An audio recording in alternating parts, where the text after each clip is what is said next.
Bienvenidos y bienvenidas a una nueva inmersión profunda. Hola, ¿qué tal? Bueno, hoy tenemos una misión que francamente me parece fascinante. Vamos a diseccionar la maquinaria interna de las organizaciones terroristas. Así es. Y para lograr esto, nos vamos a sumergir en una pila de documentos de inteligencia y estudios académicos bastante recientes. El objetivo, para quienes nos escuchan hoy, es entender desde los cimientos cómo consiguen, gestionan y utilizan los recursos que mantienen a estos grupos operando. Y antes de entrar en materia, creo que es vital hacer una aclaración crítica para nuestra audiencia. Por supuesto. Los textos que vamos a analizar abordan dinámicas con una carga política y social innegable.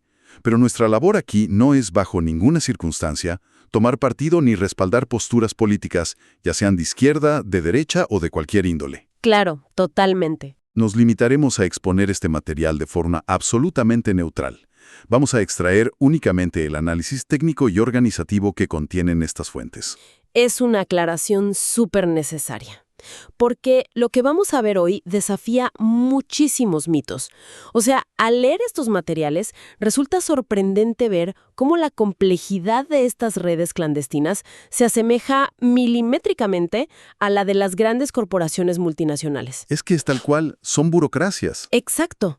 Hablamos de redes logísticas, flujos de caja, estrategias de aprendizaje y, bueno, veremos cómo ISIS combinó petróleo con extorsión o cómo Al-Qaeda tuvo que transformarse en un modelo de, digamos, franquicias comerciales. Fíjate que para entender ese nivel de sofisticación, hay que abandonar esa idea preconcebida de que actúan movidos por un simple caos irracional o fanatismo puro. La inteligencia básica demuestra que son sistemas operados desde una racionalidad analítica muy profunda. Sobreviven a la cacería internacional porque administran lo que las fuentes definen como 5 grandes tipos de recursos. A ver, hablemos de esos 5 recursos. Porque uno piensa en terrorismo y lo primero que se viene a la mente es dinero y armas, básicamente. Y claro, el dinero y las armas son la base material, pero es solo la punta del iceberg. Ese es el primer tipo, los recursos materiales. Ok. Pero luego están los recursos morales, que se refieren al apoyo social, la solidaridad comunitaria y la legitimidad. En tercer lugar, los recursos socioorganizativos. Que vendrían siendo la estructura en sí, ¿no? Exacto. Las jerarquías, las redes de contactos, las normas formales. En cuarto lugar, el capital humano, desde los líderes hasta los operativos de base. Y finalmente, el quinto recurso que es absolutamente vital son los recursos culturales. Y aquí hago una pausa porque al leer recursos culturales, uno no se imagina arte o literatura en este contexto. No, no para nada. En este marco analítico, el recurso cultural engloba la doctrina, la ideología y, de manera crucial, el know-how. El saber hacer. Exactamente. La experiencia táctica, cómo fabricar un dispositivo, cómo evadir vigilancia.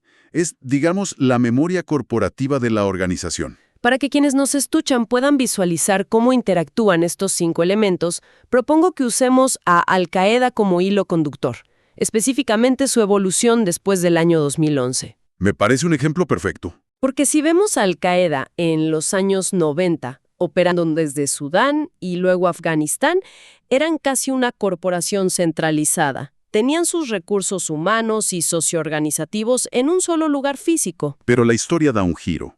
Tras el 2011, pierden esos santuarios geográficos. Su núcleo duro queda acorralado, y la cúpula comprende que ese modelo jerárquico es una sentencia de muerte.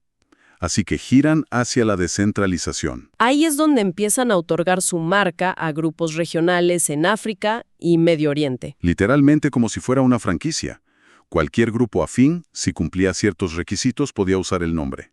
Pero ojo, este movimiento cambió radicalmente cómo gestionaban los recursos. Claro, porque al descentralizarse, pierden el control sobre los recursos materiales. Así es, ya no podían dictar cómo una filial a miles de kilómetros gastaba su dinero. Sin embargo, compensaron esto manteniendo un control férreo sobre el recurso cultural. La doctrina. Exacto. Dictaban la narrativa global y la ideología. Ese recurso cultural fue el pegamento que mantuvo a la red unida a pesar de la fragmentación física. Esa idea de usar el know-how y la ideología como pegamento rompe con una visión muy antigua de cómo surgen estos grupos Y de hecho, los documentos dedican mucho espacio a contrastar dos teorías sociológicas para explicar esto. Sí, el debate teórico es fascinante en las fuentes. Hablan del modelo de Smeltzer, la teoría de la tensión estructural, que hasta donde entiendo proponía que la acción colectiva era como una explosión espontánea. Ese era el consenso antiguo. Smeltzer postulaba que si hay suficiente tensión en la estructura social, por ejemplo, marginación extrema, y ocurre un incidente detonador, la masa simplemente explota. Es un modelo puramente reactivo. Pero las fuentes contrastan esto fuertemente con la teoría de la movilización de recursos, la TMR de Sald y McCarthy. Que cambia todo el paradigma. Totalmente, porque ellas argumentan que el descontento social siempre existe en todas partes, pero un grupo organizado solo nace cuando hay una recolección racional y estratégica de estos 5 recursos que mencionamos. No es furia espontánea, es cálculo administrativo. Y para la inteligencia gubernamental, la TMR tiene un poder predictivo infinitamente superior al modelo de Smeltzer. ¿Por qué exactamente? Porque si te basas en Smeltzer, solo ves a una masa reaccionando. No puedes predecir hacia dónde irán. Pero la TMR se basa en el costo-beneficio. Si sabemos que la organización busca sobrevivir y le bloqueamos un recurso material, la teoría nos permite anticipar cómo van a reestructurar sus otros recursos para compensar esa pérdida. Bueno, ilustremos esto con la adquisición de los recursos culturales, porque las fuentes lo detallan muy bien. Según Smeltzer, las tácticas avanzadas nacerían casi por generación espontánea, por la ira del momento. Lo cual es absurdo en la práctica. Claro. La TMR nos muestra que ese know-how táctico, la doctrina, se adquiere estratégicamente. Los textos citan la colaboración histórica entre el IRA en Irlanda y ETA en España. No era una simple palmadita en la espalda por simpatía ideológica. Fue una transferencia deliberada de conocimiento. Intercambiaban diseños de ingeniería de explosivos, estaban importando y exportando recursos culturales de la misma manera que 2 empresas de tecnología compartirían patentes. Y esto aplica también a los recursos morales. Si miramos el apoyo público o la legitimidad a través de la teoría de Smeltzer, se pensaría que la gente los apoya por una alienación natural con el Estado. Pero visto desde la TMR, ese apoyo comunitario no es casual. Es el producto de una maquinaria de propaganda meticulosa. Relaciones puras. Exacto. Operan como minorías activas para influir en mayorías, crean ONGs de fachada, financian clínicas en zonas donde el Estado está ausente, explotan medios afines. Es una estrategia corporativa para cultivar un ecosistema moral que les dé protección. Lo cual nos lleva a preguntarnos, si esto es una maquinaria de recolección, ¿cómo se hace para interrumpirla? Los documentos son muy claros sobre cómo atacar intencionalmente estos recursos. Hay una parte que desglosa el ciclo de aprendizaje en 4 fases: adquisición, interpretación, distribución y almacenamiento. Y atacar esa última fase, el almacenamiento, es devastador. Es como atacar el disco duro de la organización. Tal cual. Las agencias gubernamentales, cuando asaltan una casa de seguridad, obviamente buscan capturar operativos. Pero el objetivo táctico primordial es confiscar los discos duros y quemar los manuales físicos. Al destruir el almacenamiento del recurso cultural, el impacto es catastrófico. Porque los obligan a depender de la memoria humana. Sí, y de la transmisión oral. Intentar explicar cómo estabilizar químicos volátiles usando solo el boca a boca genera errores letales y reduce el ritmo operativo drásticamente. Fíjate que al hablar de interrecursos, los recursos materiales presentan un desafío enorme, especialmente por la frontera entre lo lícito y lo ilícito. Y aquí las fuentes usan el caso de las finanzas de ISIS, que es un ejemplo magistral de cómo administrar economías mezcladas. El caso de ISIS es paradigmático, porque ilustra una economía casi paraestatal. Combinaron métodos puramente ilícitos con actividades del mercado tradicional. Por el lado ilícito estaba la extorsión sistemática, los secuestros, el cobro de supuestos impuestos bajo amenaza de muerte. Pero para sostener su maquinaria necesitaban más. Y ahí es donde entra la captura de los bancos en la ciudad de Mosul. Sí, los documentos mencionan que confiscaron entre 800 y 1,000 millones de dólares en efectivo de esas bóvedas. Solo pensar en la logística para gestionar ese efectivo físico es abrumador. Pero no se quedaron ahí. También capturaron infraestructura de producción de petróleo. Y ese petróleo es un recurso material tremendo. Pero el problema es que no podían simplemente cotizarlo en la bolsa internacional. Claro. Nadie les iba a comprar legalmente. Entonces, para monetizar ese crudo, recurrieron a una compleja red de contrabando en el mercado negro, utilizando rutas que ya existían en la región desde la época de Saddam Hussein. Es la mezcla perfecta. Extracción casi industrial ilícita en origen, monetizada a través de redes ilícitas. Y al ver el tremendo esfuerzo que requiere monetizar el petróleo de contrabando, uno nota el contraste brutal que hacen los textos con el patrocinio estatal. No es lo mismo depender del mercado negro que tener el apoyo de un Estado soberano. La diferencia en la carga organizativa es monumental. Los textos citan al IRA recibiendo armamento pesado de Libia o a Hezbollah respaldado por Irán y Siria. Cuando hay patrocinio estatal, el grupo accede inmediatamente a tecnología avanzada. No gastan tiempo y vidas ensayando tácticas de prueba y error. El Estado les entrega armas perfeccionadas y santuarios seguros. Eso acorta la curva de aprendizaje a casi cero. Mientras que un grupo que depende de financiación ilícita o de grupos afines gasta muchísima energía solo en subsistir. Tienen que desviar una enorme cantidad de recursos humanos solo para mantener la infraestructura de recolección de fondos. Eso los expone más y drena su capacidad operativa principal. Ahora, para manejar toda esta complejidad, los documentos mapean los requisitos organizativos de una campaña clandestina. Esto está en la sección 7.2. Hablan de inteligencia, reclutamiento, adiestramiento y logística. Y es fascinante cómo esto encaja perfectamente con los 5 recursos de la sección 7.4. Así es. Para no colapsar, la jerarquía crea departamentos hiperespecializados. Por ejemplo, el Departamento de Logística. Que gestionaría el flujo de recursos materiales y humanos, ¿cierto? Exactamente. Consiguen las casas de seguridad, organizan el transporte, falsifican pasaportes. Sin logística, el mejor operativo humano no sirve de nada. ¿Y el Departamento de Comunicación? Ese es el motor de los recursos morales y culturales. Filman y editan propaganda, diseñan el adoctrinamiento, gestionan el apoyo público. Son flujos paralelos que solo la cúpula central coordina. Pero hay un punto que las fuentes analizan sobre el capital humano que es clave.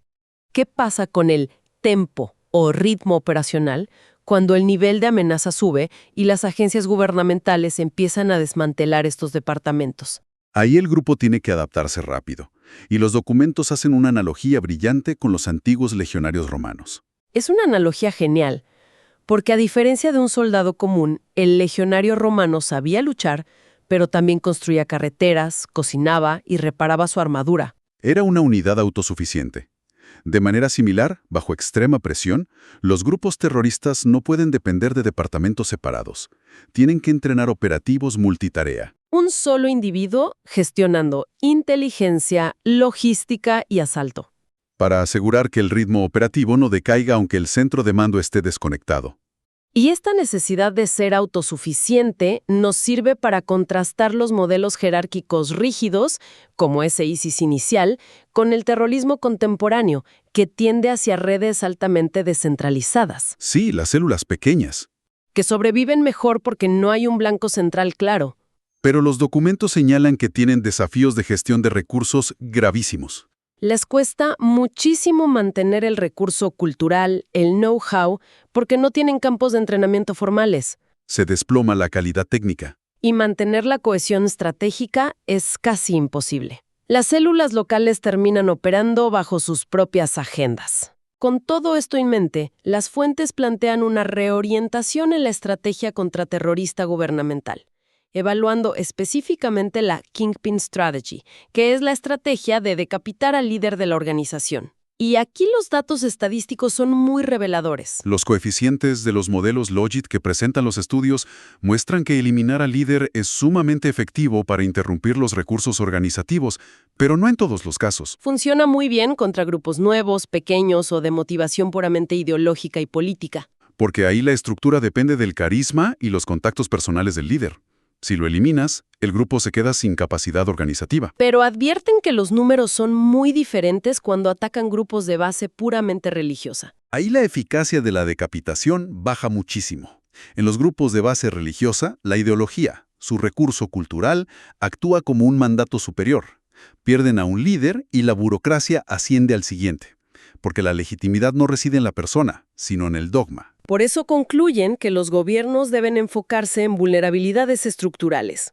atacar el almacenamiento del ciclo de aprendizaje para destruir su memoria, cortar sus flujos logísticos y generar una negación constante de recursos. Negarles la capacidad de movilizar la estructura en lugar de solo perseguir a los líderes visibles. Para quienes nos han acompañado a lo largo de este análisis, creo que queda muy claro que la supervivencia de estos grupos no se sostiene en el fanatismo, sino en una burocracia eficiente, en logística implacable y en la gestión de economías lícitas e ilícitas. Entender esto es el único camino para desmantelarlos. Es un análisis organizativo puro. Y para cerrar, nos gustaría dejar a la audiencia con un pensamiento provocativo para explorar por su cuenta. Si hoy sabemos que estas organizaciones basan su éxito en optimizar flujos de información, ciclos de aprendizaje y gestión descentralizada, casi como una empresa tecnológica moderna, ¿Sí? uno se pregunta qué sucederá con el panorama del terrorismo global cuando estas redes clandestinas comiencen a integrar sistemas de inteligencia artificial autónoma. Imaginemos algoritmos optimizando su logística, distribuyendo propaganda hiperpersonalizada o gestionando recolección de fondos con criptomonedas, sin intervención humana. Es un escenario que llevaría todo esto a un nivel desconocido. Un desafío monumental para el futuro, sin duda. Definitivamente, muchas gracias a quienes sintonizaron este análisis profundo de las fuentes. Nos encontramos en la próxima inmersión.